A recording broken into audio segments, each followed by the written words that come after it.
চিরুনির উপরে সূরা ফাতিহা 3 বার পরে ফু দিলে কি হয় জানলে আপনি অবাক হয়ে যাবেন। আমরা কিন্তু অনেকেই চিরুনি ব্যবহার করি, বিশেষ করে মা বোনরা যারা আছে তারা আমরা অনেকেই চিরুনি ব্যবহার করি।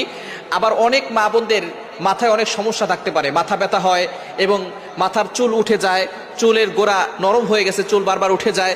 তো এই সূরা ফাতিহার ভিতরে আল্লাহ পাক রব্বুল আলামিন শিফা দিয়েছেন কিভাবে আমল করলে এবং চিরুনির সাথে আমল করে রাখলে আল্লাহ পাক রব্বুল আলামিন আপনাকে অসুস্থতা থেকে সুস্থতার নিয়ামত দিবেন এবং আল্লাহ তাআলা বিপদ আপদ থেকে হেফাজত করবেন, আপনি সুস্থ থাকতে পারবেন। এটা কিভাবে পড়বেন আমি এখনই জানিয়ে দেব। তবে সূরা ফাতিহার ভিতরে যে শিফা আছে এটা আমরা অনেকে জানি না। কোরআনুল কারীমের ভিতরে আল্লাহ পাক রব্বুল আলামিন শিফা রেখেছেন।